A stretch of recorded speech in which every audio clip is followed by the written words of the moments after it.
started with one sentence I couldn't forget. We were driving home from practice. The car smelled like turf and sweat and synthetic rubber from Josh's new cleats. The ones I bought last week without a thank you. Just a grunt and a slammed door. His eyes were locked on his phone, scrolling, smirking, laughing at something that didn't involve me. We hadn't spoken since I picked him up. That was normal. Silence had become our language.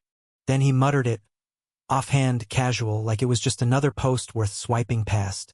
"You don't run this house. You're just a paycheck with shoes." He didn't even look up, didn't flinch, didn't realize I stopped breathing. Said it like it was a fact carved into the walls of his reality. Like I was nothing more than a walking wallet with car keys and a beard. I didn't yell. I didn't slam the brakes. I didn't do what I wanted to do, which was grab his phone, throw it out the window, and ask him how far sarcasm gets you without data. I pulled over, calmly, smoothly, a dirt turnout off a half-lit road, shifted to park, turned off the engine, looked straight ahead. Then I said it, "Out." He blinked, laughed. "What?" "Out of the car." "You're serious?" I didn't answer, didn't need to. He opened the door slow, like he thought a punchline was coming, like Sarah would be hiding in the backseat laughing. But all that greeted him was cold air and gravel. The door shut behind him. I drove away without a word. 10 minutes later, his phone died. I know because I used to pay the plan, upgraded him to unlimited last month after he said 5G was essential. He walked 3 miles home in the dark. I timed it. I heard the door slam when he got back. No apology, no guilt, just stomping footsteps and a muffled, "Whatever," through the bedroom wall. Sarah didn't say a word about it that night. She never did when it was inconvenient. When I married her, the kids were still young. Josh, 13, all sharp elbows and slouched shoulders. Macy, 10, big eyes and silent judgments. Their father, Rick, had been a rumor, punchline, a Facebook presence and the occasional voicemail. He'd show up with a gift every 6 months, linger like cigarette smoke, then disappear again. I wasn't trying to be a savior. I never had that complex. I wasn't trying to replace anyone. I just wanted to show up where he hadn't. I thought consistency would matter. I thought effort would eventually translate to belonging. I was wrong. The first few years were manageable. Sarah and I moved into a new house, better neighborhood, quieter street, better schools. I took over the mortgage, paid for the move, signed for the SUV she wanted, so the kids can feel safe. I was making good money then. Long hours, sure, but good money. Josh needed braces. Done. Macy wanted private dance lessons. Not the community center, the academy with uniforms and registration fees and competitions every other weekend. Sure. New phones? Fine. Uber Eats when they didn't like what I cooked? Go ahead. College visits, Netflix, Hulu, Spotify, Amazon Prime, Apple Music, DoorDash, Instacart. I was their infrastructure, their invisible foundation.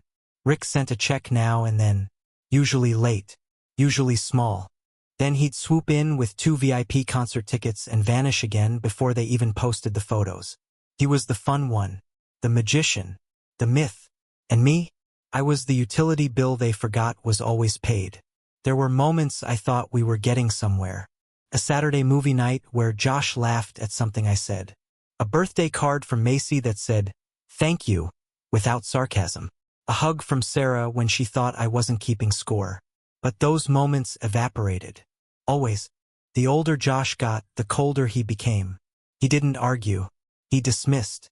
He treated me like background noise, tolerable only until the song he wanted came back on. Macy watched. She learned. Her rejection was quieter, but sharper. I find old notes in the trash. Group texts that popped up on our shared iPad. Comments about me being extra or trying too hard.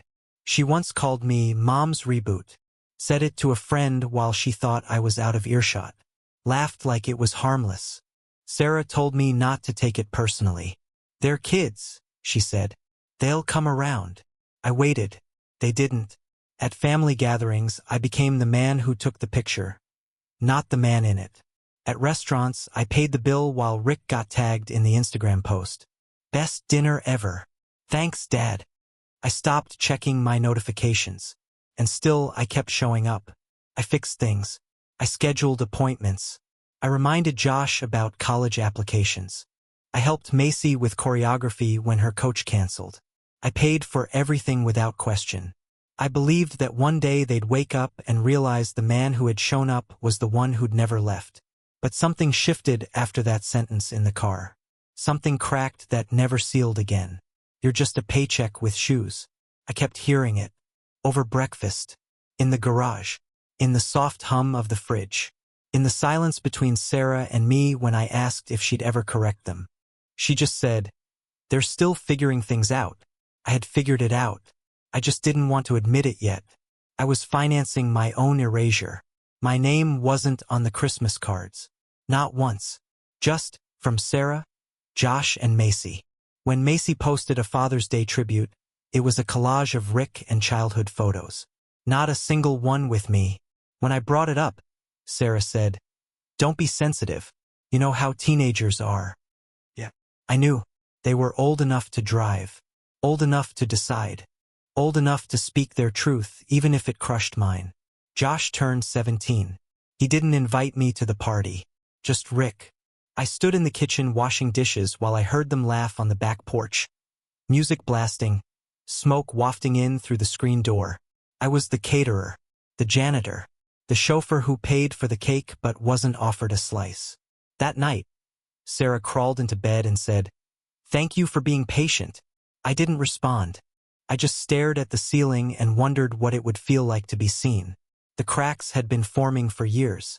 They widened every time I was told, "You're not our real dad." Even when it wasn't said directly. Sometimes it was in a look. Sometimes a shrug. Sometimes a laugh at my suggestions. I was tolerated. Never trusted. Never chosen. And the worst part? I let it happen. I funded it. I stood in the middle of the collapse and told myself it was just a tremor. Until that drive home. Until that sentence. "You're just a paycheck with shoes." That was the moment the foundation finally gave out. I stopped seeing myself in this family. I started seeing the receipts. The silence after that sentence was louder than any scream. "You're just a paycheck with shoes." It didn't leave the car. It didn't stay in the rear view. It followed me into every room. Curled up in the corners of the house like mold. I'd hear it in the clink of silverware at dinner. In the way Josh left his plate, never said thank you. In the way Macy asked her mother, never me, if she could go out. It was everywhere. The sentence that ended whatever fantasy I had left. I stopped expecting respect. Stopped expecting recognition. I stopped speaking unless I had to. Something in me had cracked, and I didn't rush to glue it back. I sat in the fracture and waited. I wanted to see what would grow in the silence. Turns out the answer was the truth. It arrived the way most truths do now, on a screen. One afternoon, Josh left his laptop on the counter. I wasn't snooping. It dinged. A notification from a group chat popped up. I glanced. That's all. Just one glance. But that's how it always starts. I clicked. The thread was called House Arrest. That was the name they gave our home. A joke between them and their friends. Josh had written, "Mom's husband is on another rent rant. Thinks he's king of this place." Macy had chimed in, "He's just a repackaged child support plan. Same vibe, just more expensive." Another friend laughed. "At least he pays." Then Macy again, "For now. If he gets annoying, we'll bounce. Mom always finds a way." I read that twice. Then again. Something in me shut off. Not snapped. Not exploded. Just shut down. A slow power failure. Lights dimming in every room of myself. I closed the laptop. Walked to my desk. Opened a spreadsheet. One column for essentials. One for extras. I wrote everything I covered. Mortgage. Groceries. Phones. Streaming services. Josh's car insurance. Macy's dance fees. Their data plans. Their delivery habits. Their lives, down to the Spotify family account. Then I looked at the totals. It was obscene. I stared at those numbers for a long time. Then I did something I never imagined I would. I picked up the phone and called Rick. It rang 4 times before he picked up. His voice was tired, cautious. I said who I was. There was silence. Then, did something happen? We talked for over an hour. He told me more than I expected. Told me how Sarah had used the kids like pawns. How she'd promised access if he paid, and vanished when he did. How he'd sold his truck once just to make a back payment, and she still told the kids he didn't care. How every time he tried to co-parent, she undermined him. He wasn't perfect, not even close, but I heard it in his voice. Regret, exhaustion, truth. I didn't walk away, he said. I was pushed. My love got turned into a weapon, and I couldn't compete with your wallet. That call changed everything. I hung up and sat in the dark, staring at the ceiling, realizing I wasn't the first man to be gutted by that house. Just the latest in a line of men who thought love and sacrifice were enough. Who thought showing up meant something. Who thought being steady would earn loyalty. It doesn't. Not here. 2 days later, I called a family meeting. Josh was 17. Macy, 15. Old enough to be cruel with intent. Old enough to know what they were doing. I sat at the kitchen table with a folder. Inside it was the spreadsheet. The math of my presence. The cost of their contempt. Sarah walked in, confused. Josh followed, already annoyed. Macy, chewing gum, didn't even look up. I placed the folder on the table. I've done some thinking, I said. Josh rolled his eyes. Macy checked her phone. You've made it clear what I am to you, I continued. An upgrade from child support. Not your real dad. Not important. Got it. Sarah stiffened. What is this about? I didn't answer her. I kept going. From now on, I only cover essentials. Food, lights, heat. That's it. Everything else? You ask your parents. Josh laughed. What? Macy froze. Sarah's voice rose. What the hell are you talking about? I laid it out. Josh, your car insurance ends next month. If you want to drive, talk to your dad. Macy, your dance fees are finished unless someone else pays. Phones are being downgraded. No more unlimited data. Want the extras? Ask your father. They looked at each other. Shock, then anger, then something else, fear. Sarah stood up. You're undermining me. No, I said calmly. I'm finally listening to your kids. Josh slammed his hand on the table. You can't just change everything. I can, and I am. That night, I heard Josh on the phone with Rick. Desperate, panicked, begging. Rick didn't yell. I could hear his calm through the walls. I told you, Rick said. You don't get to spit on the man paying your bills and expect it to keep coming. Actions have consequences. Macy didn't talk to me for days. Just walked through the house like I was a ghost. Sarah sulked. Tried to guilt me. Said I was being vindictive. Said I was punishing children. I told her the truth. I'm done financing disrespect. She didn't argue after that. A week later, I started untangling myself. Quietly, I stopped paying for the family streaming accounts. I removed my card from every subscription. I canceled the food delivery auto charges. Josh tried to order something, declined. He asked me what was wrong with the card. I said, ask your father. He didn't like that. Sarah's sister called. Said she heard I was cutting off the kids. I told her she was misinformed. I was just letting their parents take over. They've got 2, I said. Shouldn't be a problem. The next weekend, I got a call from Macy's dance coach. Said fees hadn't cleared. Said Sarah promised payment but never sent it. Asked if I'd step in. I said no. That evening, Macy knocked on my door. First time in weeks. Can you just cover this last one? She asked. I looked her in the eye. No. But I've worked so hard. And you've made it clear I don't matter. She stared at me. Eyes narrowed. Not crying. Calculating. Fine, she said. Be petty. No, I replied. I'm just finished. The next night, Sarah and I had the fight I knew was coming. Accusations. Tears. Name-calling. She said I was abandoning the family. I didn't abandon anyone, I said. I stepped aside so the people who matter can step up. You told them I wasn't important. I'm just finally agreeing with you. She threw a glass. It missed. I didn't flinch. I slept in the guest room that night. Door locked. Window cracked open. Listening to the storm I had unleashed. Not with violence. Not with yelling. Just by telling the truth. They never expected the man they ignored to walk away from the table he paid for. They thought I'd keep feeding hands that slapped me. That I'd keep being the dependable fool. The backbone they could spit on. The quiet checkbook. But something had changed. I had looked into the eyes of another man. One who'd been discarded. One who'd been used. And I saw my own face staring back. I wasn't going to end up like Rick. I wasn't going to be the man who broke his back for a family that cheered when he collapsed. So I packed my emotional bags before the physical ones. I started separating who I was from what I gave. I started preparing for the next phase. The withdrawal. The reckoning. I stopped chasing gratitude. Stopped waiting for recognition. I just stepped back. And I waited. Waited for them to feel the gravity shift. It didn't take long. I woke up before the sun. The house was still. Quiet in that eerie way. Like it knew what I was about to do. I moved without sound, without pause. Took only what was mine. Laptop, tools, birth certificate. A couple of flannels from the back of the closet. Not a suitcase. Just a duffel. One bag, one man, one exit. I left the envelope on the table. No note. Just a manila folder with bank statements, login credentials wiped clean, and a list of what was no longer covered.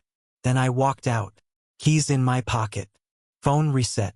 Garage code changed.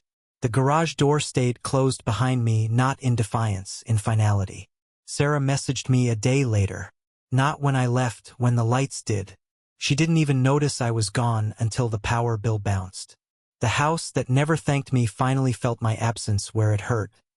In the utilities. Her text was short. Are you serious? Yes. For the first time in years. The kids were furious. Confused. Apologetic in their way. Not regret. Not ownership. Just desperation. They used words like unfair and dramatic. They said I was tearing the family apart. No, I was just no longer holding it together. I moved into a one-bedroom across town. Old hardwood. Thin walls, no central air. But it was mine. Every inch of it. Every lamp. Every fork. Every sound was mine and mine alone. No sighs from across the hallway. No muffled jokes at my expense. No more being a ghost in the house I built. For the first time in over a decade, I could breathe without feeling like I owed someone for the air. Sarah called once. Just once. Her voice was tight. Calculated. You're abandoning them. I didn't flinch. They're not orphans, I said. They've got two parents. Let them do their job. You're punishing them. No, I said. I'm letting them experience me the way they always wanted to. Gone. Click. I expected silence after that. Maybe a few weeks of cold indifference before the next guilt campaign began. But I underestimated what happens when you take away comfort. A month later, Rick called me. He sounded tired, like someone who'd been dodging phone calls and PayPal requests for weeks. He didn't lead with pleasantries. Macy quit dance, he said. Too expensive. She tried fundraising. No one's biting. Then, after a pause, Josh wrecked the car. The one I co-signed for after you left. I let the words hang. Let them settle. Rick chuckled. Not out of humor. Out of knowing. Guess they're learning, he said. The hard way. Sarah told her family I was controlling. That I had emotionally manipulated the kids.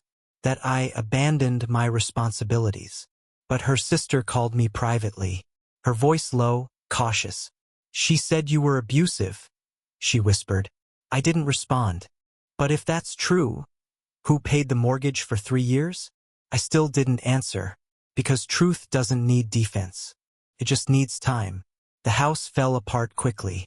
I watched from a distance as Sarah tried to juggle the weight I used to carry with ease. She canceled Netflix. Canceled Macy's studio membership. The SUV got repossessed. I saw it sitting at a tow yard 3 blocks from my new place. Still had the Dance Mom decal on the back. The kids reached out. Both of them. Josh texted, "Can we talk?" I left it unread. Macy sent a DM. "I didn't mean what I said." Yes, she did. She just didn't like the fallout. Sarah moved in with a coworker 6 weeks after I left. A man with thick arms and a shallow smile. The kind of guy who calls himself a provider, but splits the check at Applebee's. She introduced him to the kids fast. Too fast. I heard from a mutual friend that Josh calls him Chad. Not Dad. Not even Mom's boyfriend. Just Chad. Macy stopped going to competitions. Her costumes were listed for sale online. I recognized the hanger in the background, the same one I assembled with a screwdriver at midnight after she cried about closet space. She never thanked me for that either. Funny how the absence of something clarifies its weight. How silence echoes louder than any speech when the checks stop clearing and the Wi-Fi cuts out in the middle of a TikTok upload. They told me I wasn't their dad. So I became what they said I was, gone. And in my absence, they discovered what presence really meant. Rick sent me another message 2 months later. "You were right. I tried. I really did. But they're too used to your wallet. Not my words." I didn't reply. There was nothing left to say. We were 2 men with the same wound, stitched differently. He'd been cut early. I bled out over years. Sarah stopped contacting me altogether. Maybe because she knew I had nothing left to give. Maybe because she finally realized I wasn't bluffing. Maybe because, deep down, she knew she'd let it happen. Let the kids weaponize her silence. Let them spit in my face and call it normal. Let me rot in my own sacrifice while she posted #blessed on Facebook. I passed the old house once. Lights were off. A for sale sign out front. Crooked in the wind. They'd tried to refinance. It didn't go through. Funny how banks don't accept teenage entitlement as collateral. Back at my place, peace grew slowly. Quiet mornings. Laundry for one. Groceries that lasted longer. No one to hide my snacks from. No one to criticize what I cooked. Just me and the echo of a life I left behind. Sometimes I miss things. Not people. Moments. Late-night homework help. Road trips with music blaring. Macy asleep in the back seat after a recital. Josh asking me to teach him how to shave. Small things. Real things. But they were always followed by memories backhand. The smirk. The eye roll. The sentence. "You're just a paycheck with shoes." I think about that now, how deeply they believed it. How easy it was for them to say. I wonder if they know what it cost them. What they burned for the thrill of the insult. Because the truth is, I never wanted to be adored. I just wanted to matter. Not as a savior. Not as a replacement. Just as someone who showed up and paid in full, in money, in effort, in love, and got something human in return. Instead, I got silence. Contempt. Entitlement packaged as teenage angst. So I left. Not to teach a lesson. Not to watch them fall. I left to find myself under the rubble of who I'd become. And I did. Not all at once. Not like a sunrise. But piece by piece.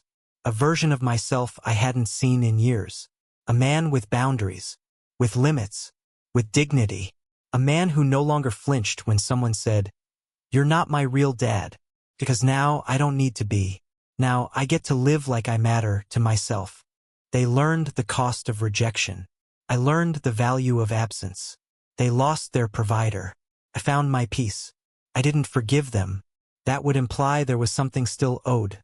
Some balance sheet of moral debt I was still keeping. But the truth is, forgiveness wasn't what I needed. What I needed was permission. Permission to walk away. Permission to let go. Permission to stop begging for a place at a table I built, funded, cleaned, and was still asked to leave. So I didn't forgive them. I forgave myself. For staying too long. For believing effort could outlast contempt. For confusing tolerance with acceptance. For mistaking silence for peace. For thinking love was the same as value. I used to lie awake at night, wondering what I could do better. How I could fix it. What words would finally reach them. What gesture would break through? A weekend trip? A better phone? Another lesson paid for? Another late-night drive? another emergency covered without complaint. But there was no fix. There never was. Because what I was fighting wasn't teenage rebellion. It wasn't mood swings or growing pains. What I was fighting was a script. A story written before I ever arrived. I was the intruder, the substitute, the stand-in until their real father returned in some imagined climax and took back the throne they always believed was his. I was never in the story, not really. Just a background character who thought he was part of the plot. And when I stopped paying, they didn't lose a father, they lost a service. An account closed. A benefits package revoked. The realization wasn't that I mattered, but that the faucet had been turned off. Even their apologies were transactional. Desperate, not reflective. Not "we were wrong," but "we need you." Not "we see you now," but "we can't manage this." Guilt packaged as humility. I didn't buy it. Because gratitude that only arrives when the gifts stop coming is not gratitude. It's panic. And I'd lived too long in panic. Always wondering when I'd be replaced, undermined, ignored. Always calculating how much dignity I could trade to keep things smooth, to avoid another argument, to earn the illusion of family. I stopped calculating. Let the bills go unpaid. Let the extras dry up. Let their real father carry the weight he was always supposed to. The weight I volunteered to hold, foolishly, believing that effort would make me real. I thought about the years, God, the years. The late shifts, the double payments, the cars and camps and holidays. The birthday balloons I blew up myself because Sarah was tired. The dance recitals where I was the only one in the crowd not scrolling through his phone. The time I stayed up all night helping Josh build a project he'd forgotten about, only to watch him write "Thanks, Dad" in a text to Rick. I thought those moments mattered. I thought they were deposits in some emotional bank. They weren't. They were spent the moment I walked out. Forgotten the second the debit card declined. Josh used to leave his backpack on the floor by the front door. Open, half spilled, like he was daring someone to clean up after him. I used to bend down, zip it, move it out of the walkway. Not for thanks. Just for order. Now, I don't step over backpacks. Because there are none. Because the hallway is mine. Macy used to play her dance routines in the living room. Push back the couch, slide furniture like I was a stagehand.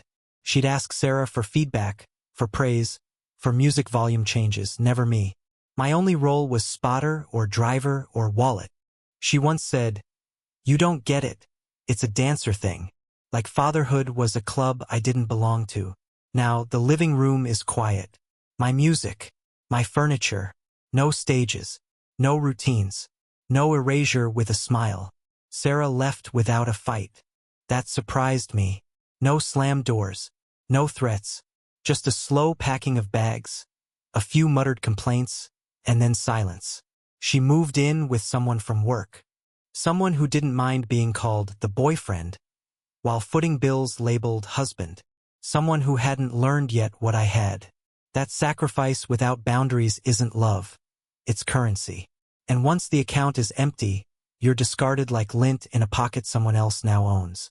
They told people I was cold, that I snapped, that I abandoned the family.